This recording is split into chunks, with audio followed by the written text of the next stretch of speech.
Kocúrec Eugen Dudoš u Valáľa i okolisku poznatý zahradkar i od nedávna, okrem ryžných fajtov želenjavých, ktorú prevažno produkuje u plasteníku haljej na polju, produkuje i geregi. Dneska sme prvi raz vyšli tu na poljo, priniesli sme jednu túru geregu da presadzíme. Od poladne sme počali, od poljedne sme počali robiť, postavili sme traki kap po kap za zaljevanje.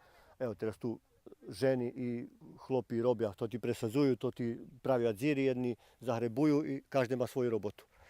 Doteraz geregi boli vonka za plasteniku 10 dní na kaljenju, na navikavanju temperaturi žimne sceple, u garaži boli ispri kulici tak, i od kad teraz par dní zadnji boli na otvorenim ostali i evo nješka su na poljutu.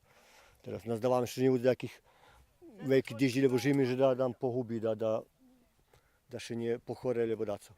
Na tým poľu bude 4 fajty geregi u 3 termínoch sadzenia, taj dozrevanie bude postupné, že by uzreti plody prez ljeto bolo co dlže.